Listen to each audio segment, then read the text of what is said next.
Olá pessoal, me chamo Antônio, sou acadêmico de medicina do quinto semestre e nessa aula a gente vai ver um pouco sobre a neurofisiologia da visão, certo? Então vamos continuar aqui, vamos começar. Bom, primeiramente um breve sumário do que a gente vai ver, um pouco sobre a luz, um pouco sobre a morfologia ocular, sobre os mecanismos de transdução visual e sobre a via visual por último, né? Bom, primeiramente a luz a gente sabe que é essa onda eletromagnética, certo? Cujo espectro visível vai ficar entre 400 a 700 nanômetros de comprimento de onda, e aí vai ter vários tipos de cores, né? A gente vai ter azul, verde, enfim. Esse é o espectro que a gente diz visível, que consegue ser perceptível e traduzível ao olho humano, certo? Bom, a morfologia ocular, certo? Basicamente, o nosso olho ele tem três camadas básicas, que é a esclera, a coroide e a retina, certo? Existem algumas outras estruturas que é interessante a gente ressaltar aqui, por exemplo, como o cristalino. O cristalino é essa grande lente do nosso olho, né, que vai servir para promover os mecanismos de refração, né? Fazem com que eu tenha uma convergência da luz mais próximo, mais distante, né? Fazer esse jogo elástico, digamos assim, de acordo com a necessidade de acomodação visual, certo? A íris, ela vai regular o tamanho da pupila, né? A entrada de luz que vai chegar pela pupila, beleza? Que a nossa pupila ela pode estar homeótica, ou seja, reduzida, ou midriática, né? Ou seja, aumentada, beleza? Geralmente ela está aumentada em situações como escuro, justamente para tentar captar a maior quantidade de luz, né? Diante de uma situação em que a luz está escassa. E uma situação que é muito iluminada, geralmente ela tende a ficar miótica, né? Uma miose, ou seja, mais reduzida, justamente para dar uma regulada para também não chegar muita luz, né? E aí acabar sendo prejudicial, beleza? Existe um exame que é muito interessante, que é o exame de fundo de olho, né? Que é feito pela fundoscopia, né? O oftalmoscópio pode ser utilizado para isso, né? E aí, existem algumas estruturas que a gente consegue ver nesse fundo de olho, certo? A gente vai ter os vasos sanguíneos aqui nessa região da papila óptica ou disco óptico, que é a região que a gente chama de ponto cego, porque ele não tem fotorreceptores, né? Ele não tem cones, não tem bastonetes nessa região, certo? Mas é daí também que sai o nervo óptico, certo? Um contraponto, né? Paralelamente, a gente tem a região da fóvea, né? A região da fóvea, ela é rica em fotorreceptores, principalmente aí no caso da fóvea, os cones, né? Na periferia eu tenho uma presença um pouco maior aí de bastonetes aí na região da mácula lútea e tudo mais, certo? Esse fundo de olho ele é um exame muito interessante e importante para avaliar algumas condições, como por exemplo hipertensões intracranianas, que geram os chamados papiledemas, né, que borram, né, esses vasos sanguíneos aqui, são visíveis aí pelo fundo de olho, né? Outras coisas, por exemplo, como retinopatia diabética, como o nódulo de Lisch, por exemplo, que é visto lá na nossa neurofibromatose, beleza? Então, várias condições podem acabar cursando com alterações do fundo de olho. Bom, e aí eu tenho também a motricidade ocular extrínseca, ou seja, o movimento dos nossos olhos, beleza? Bom, eu tenho alguns músculos que vão coordenar o movimento dos nossos olhos, como por exemplo o músculo reto medial, que vai fazer esse movimento de mover o globo ocular para a região medial. Né? Para ter um referencial assim com relação à cabeça, vocês podem pensar como a região medial sendo mais próxima do nariz, né? E a região lateral um pouco mais próxima, na verdade, da orelha, e não do nariz. Vocês podem pensar um pouco assim, certo? Então, o reto medial ele vai fazer com que o olho ele vá para a região do meio, medial, né? Mais próximo do nariz. Reto lateral, distancie do nariz, vai para uma região mais distante, mais lateral. Reto superior ele coloca para cima, reto inferior para baixo, né? E por aí vai, né? O oblíquo superior, oblíquo inferior, certo? O NC, e aí ele tem uma inervação com relação aos nervos cranianos, né? O NC4 ele vai comandar o nosso oblíquo superior, certo? Que na verdade vai fazer um movimento para baixo, né? Diagonal e para baixo, né? Eu vou ter o NC6, que vai ser o reto lateral, que vai promover uma abdução do olho, né? Ou seja, que vai distanciar ele da região medial. E o NC3 que coordena todos os outros, né? No caso, reto medial, reto superior, reto inferior, certo? E oblíquo inferior. Bom, o mecanismo de refração ocular. O que acontece? Eu tenho o cristalino ele vai servir para promover esse mecanismo da refração, fazendo com que eu tenha uma convergência dos raios luminosos na região da retina. Em alguns indivíduos pode ter acometimentos desse cristalino e de outros mecanismos que vão acabar prejudicando essa convergência, né, adequada, como por exemplo a miopia. Na miopia eu tenho uma convergência, né, ou seja, a formação da imagem, a chegada dos raios luminosos antes da retina. Então, para corrigir, eu tenho que fazer com que esses raios eles divirjam um pouco mais e façam a convergência um pouco mais distante daquele ponto. Beleza? Para isso eu tenho que usar o quê? Lentes divergentes. Pacientes que possuem, por exemplo, hipermetropia, você tem a convergência dos raios luminosos geralmente após a retina, certo? Então, o que é que acontece? Você tem que fazer com que ele faça a convergência um pouco antes da retina, certo? Então, você tem que usar lentes convergentes, certo? Existe também a presbiopia, que é quando geralmente você tem uma perda da elasticidade do cristalino e por conta disso ele vai ter uma dificuldade de promover esses mecanismos de acomodação, né? Acomodação visual, que eu vou comentar um pouco mais na frente, certo? Eu tenho também o astigmatismo, né? Que é um acometimento quando tu tem uma superfície mais irregular e aí por conta disso os mecanismos de refração ficam todos desregulados por conta disso, certo? Bom, e aí o comentado, né, reflexo de acomodação. O reflexo de acomodação ele vai ser justamente utilizado para focalizar objetos mais próximos, mais distantes, certo? E para isso a gente vai utilizar, por exemplo, o cristalino, né? O cristalino ele vai ter uma conformação mais redonda e uma conformação mais achatada, beleza? Dependendo aí da situação. Quando é uma situação que você quer focar, né, um objeto para perto, digamos assim, o que é que vai acontecer? O cristalino ele vai ter essa conformação mais ovalada, você vai ter uma contração dos músculos ciliares e o ligamento suspensor vai ficar relaxado, certo? Agora, quando você quer ter uma visão de um objeto que está mais distante, o que é que vai acontecer? Você vai ter uma imagem mais achatada do cristalino, fazendo com que você tenha o músculo ciliar mais relaxado e o ligamento suspensor mais tenso, beleza? Então você tem essas duas situações aí e elas vão exigir essa elasticidade do cristalino que pode ser comprometida aí em indivíduos acima de 40 anos, 50, né, que vão acabar desenvolvendo a presbiopia, certo? Bom, revisando um pouco aqui as camadas da retina, do exterior para o interior, a gente vai ter essa região mais externa aqui, composta pelos fotorreceptores, cones e bastonetes. Essa região mais intermediária aqui, a camada nuclear interna, a gente vai ter as células bipolares, né? Que vão ser as nossas células on e células off, né? As células on, elas vão ser estimuladas em situações de luz e as células off vão ser estimuladas em situações de penumbra, de escuro. Em seguida, depois tu tem um encaminhamento aqui desse sinal na transdução sensorial, tu vai encaminhar para a camada de células ganglionares, que vai compor posteriormente o nervo óptico, beleza? Eu tenho também aqui as células amácrinas, que são células aí que vão promover, que são interneurônios, digamos assim, certo? Que vão dar meio que uma regulada, né, na transdução sensorial dos estímulos. E aí vamos entrar de fato nos mecanismos bioquímicos, né, que envolvem, e neurofisiológicos, que envolvem a transdução da visão, certo? Os mecanismos mais fisiológicos. Bom, primeiramente a gente tem que retomar, né, alguns conceitos com relação a estruturas fotorreceptoras.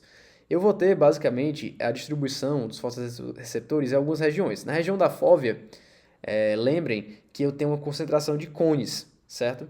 Então, os cones eles estão mais presentes aqui na fóvea, enquanto que os bastonetes eles estão mais presentes aí na periferia, certo? E aqui a gente tem mais ou menos as estruturas, né? O cone geralmente ele é menor em relação ao bastonete. Aqui a célula bipolar, certo? Célula on e células off. Células amácrinas, interneurônios, né? E as células ganglionares que vão compor o nervo óptico, certo? Bom, e aí como é que funciona a nossa via bioquímica, né? Primeiro, eu não vou aprofundar nos aparatos aqui bioquímicos, eu vou falar apenas o que é realmente importante, certo? Mas assim, primeiramente, a gente tem que ter noção que existe uma molécula aí básica que vai acabar sendo utilizada, que é o cis-retinal opsina ou rodopsina, vai depender aí, por exemplo, se é cone ou se é bastonete, vai mudar, dependendo aí, né, tipo de proteína. Mas esse retinal aqui, ele é derivado da vitamina A, uma coisa que é importante, né? Geralmente a gente vê falar da vitamina A, né, da cegueira noturna, né, na carência, né, nutricional. E tem essa relação aqui, porque ele compõe o retinal, que está relacionado diretamente a essa via, né, química da transdução sensorial da visão. Certo? Mas enfim, o que acontece? Quando tu tem o estímulo da luz, tu converte essa forma cis em forma trans, né? Na forma transretinal, porque eles são formas ópticas aí, né, da estrutura química. beleza? E aí, posteriormente, tem a condução para formar essa meta-rodopsina 2. Qual é a ação dela, né? A meta-rodopsina ela vai estimular uma cascata, que é uma cascata mediada por uma fosfodiesterase. O que é uma fosfodiesterase? Ela vai diminuir, geralmente, a atividade de um mensageiro químico. Qual é esse mensageiro químico? O GMP cíclico, né? Esse composto aqui. O que é que nas condições normais, ou seja, uma condição de escuro, né, sem luz, aconteceria? Tu teria GMP cíclico, que promoveria que, como é um mensageiro químico, ele vai abrir canal iônico, e quando abre canal iônico, lembrem que entra o íon e despolariza, né? Vai promover um potencial de ação. E aí, nesse caso, você vai ter um estímulo para a liberação de glutamato, que é o principal neurotransmissor excitatório do nosso sistema nervoso central, né? E aqui na visão não ia ser diferente. Beleza? Agora, quando tu tem um mecanismo de luz, na verdade até uma coisa contraintuitiva, tu vai parar a atividade do GMP cíclico e criar uma forma inativa, que vai promover o fechamento dos canais iônicos e a hiperpolarização. Então, o que quer dizer? Quer dizer que o mecanismo de formação da visão, né? da imagem, com a luz, você vai ter um mecanismo inicial de hiperpolarização, na verdade de inibição, de diminuição da quantidade de glutamato que é liberado. Porque lembrem que o mecanismo de saída, digamos assim, o output, né, do fotorreceptor, ele é glutamato. Em situação de escuro, com despolarização, você tem liberação de mais glutamato. Em situação de claro, né, de luz, tu tem, na verdade, fechamento dos canais iônicos, né? Tu tem uma desativação do GMP cíclico, né, formando uma forma inativa, e aí tu tem uma hiperpolarização e diminuição na liberação de glutamato. Bom, aqui só para recapitular, para reforçar mesmo a via, né? Ou seja, quando tu está no escuro, tu vai ter mais GMP cíclico, os canais geralmente estão abertos, né? E aí entra sódio, despolariza aqui o nosso fotorreceptor. Enquanto que em uma situação de claro, tu tem aquele mecanismo ali que vai convergir para inibir o GMP cíclico, e aí os canais de sódio, né, os canais iônicos vão ser fechados, não tendo despolarização. Se você não tem despolarização, você tem hiperpolarização, você acaba hiperpolarizando aquela célula. Beleza? E aí, no caso, diminui a liberação de glutamato. Beleza, então tu tem essas duas situações aqui. Considerando a situação, no caso, da luz, especificamente, lembrem que a luz promove hiperpolarização, vocês veem aqui, ó, uma diminuição nesse gráfico do potencial elétrico, certo? Enquanto que aqui a gente tem dois tipos de células, células on e células off. Não é muito difícil a gente tentar lembrar, é só tentar associar que geralmente a célula bipolar que é ativada pela luz é a célula on, né? Geralmente é só lembrar do interruptor, né? O on relacionado à luz, o off não tão relacionado à luz. Então, o que é ativado é a célula bipolar on diante de uma situação de luz. Ela é despolarizada, enquanto que a célula bipolar off, ela é hiperpolarizada. Na situação de escuro, essa situação inverte, né? A célula off que é estimulada e a célula on que é inibida. Beleza? É só ter cuidado com essa questão, mas por esse referencial da luz, né, dá até para se guiar, né, do on e do off e tudo mais. Mas por que acontece hiperpolarização aqui e despolarização aqui? Basicamente, essa região ela é muito dependente de glutamato. Então, geralmente, quando tu tem glutamato, tem uma ativação de canal ionotrópico que promove a entrada de íon, né, e aí a despolarização. Quando tu tem menos glutamato, o que acontece? Esses canais não vão abrir e tu não vai ter despolarização, tu vai ter hiperpolarização, certo? Agora, nessa célula bipolar ON, ela tem um efeito diferente porque o receptor dela é um receptor metabotrópico. Receptor metabotrópico, ele é um pouco diferente, e aí quando tu tem um estímulo do glutamato, na verdade, ele acaba promovendo um fechamento dos canais iônicos, né, que estavam abertos. Então, nesse caso aqui, uma diminuição da quantidade de glutamato que seria liberado aí pelo cone, seria na verdade positiva para a célula bipolar ON, porque ela promoveria uma despolarização. O canal que seria fechado permanece aberto, certo? É até um pouco contraintuitivo, mas é assim que acontece o funcionamento, certo? Então, em uma situação de luz, né, o cone ele é hiperpolarizado, ele vai diminuir a liberação de glutamato, que vai desestimular a célula ON, a célula OFF, e vai estimular a célula ON. Certo? Estimulando a célula ON, né, com a despolarização, ela vai emitir um output, né, que vai lá para a nossa célula ganglionar e depois vai ser conduzida para a formação da imagem, certo? Bom, e aí vamos retomar um pouco da nossa via visual, certo? Uma coisa que é importante destacar aqui é os mecanismos e as regiões de lesão, certo? Então, primeiro é interessante a gente dividir campos visuais, né? Campo visual esquerdo e campo visual direito, certo? O nosso campo visual esquerdo e o direito eles são divididos em duas porções, a porção nasal e a porção temporal, que na verdade vocês podem substituir por porção medial e lateral. Porção nasal é aquela parte do campo visual que é mais próxima do nariz, digamos assim, mais próxima do medial. E a porção temporal é aquela mais próxima da lateral, da região temporal. Vocês podem também associar a orelha, digamos assim, para facilitar, né? Beleza? E aí a gente vai fazer aqui uma brincadeirinha. É interessante ter atenção nesse momento. O que acontece? O nosso campo nasal, ele vai virar a retina temporal, né? Quando ele vai formar a imagem, né? Ele chega lá na nossa retina, ele vai se projetar na retina temporal. Enquanto que o campo temporal, ele vai se projetar na retina nasal, certo? Isso nos dois lados, né? Tanto no campo esquerdo quanto no direito, certo? Então, recapitulando, campo temporal se projeta na região nasal da retina, certo? Campo nasal se projeta na região temporal da retina, beleza? Isso aqui tanto no esquerdo quanto no direito. Só que aí o que acontece? Eles vão proceder aqui, né? Só que quando chega nessa região aqui, que é a região que a gente chama de quiasma óptico, a região que, né, vem do grego que significa X, né? Então tu vai ter um cruzamento aqui. O que acontece? As retinas nasais são as que cruzam. Então, essa retina nasal aqui cruza para esse lado, para o lado contralateral, e essa retina nasal aqui cruza para o lado contralateral aqui, certo? Isso aqui é importante a nível de topografia, de lesão, né? Eu vou já comentar por quê. Então, depois tu tem a formação do trato óptico, as radiações que chegam por fim no nosso lobo occipital, certo? Lá no nosso córtex visual primário. Beleza? Algumas topografias aqui que são importantes para a lesão. Se tiver uma lesão aqui no 2, por exemplo, tu corta todo o nervo óptico aqui da região do campo visual direito. Então, tu perde totalmente essa visão aqui do campo visual direito, certo? Se tu lesar aqui na região 3, que é uma região muito interessante, por quê? Nessa região, geralmente, ela tem uma proximidade com a hipófise, né?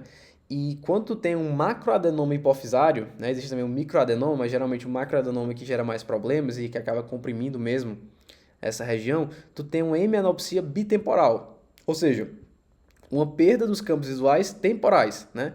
Como, por exemplo, esse caso aqui, onde você tem essa região escura aqui, representando realmente regiões cegas, digamos assim, e são os dois campos temporais, certo? Os dois campos temporais são acometidos. Então, essa topografia aqui de quiasma óptico com algum tipo de lesão de macroadenoma hipofisário, por exemplo, ela é sugestiva de hemianopsia bitemporal, né?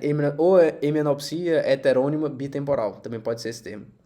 Quando eu tenho no trato óptico, né, devido a todos esses mecanismos aqui de cruzamento, né, e tudo mais, se você for fazendo direitinho aí as vias, quando tu lesa o trato óptico, na verdade, tu vai ter uma hemianopsia homônima contralateral, ou seja, a perda, né, do campo visual de um mesmo lado, certo? Ou seja, ou só de um lado direito ou só do lado esquerdo.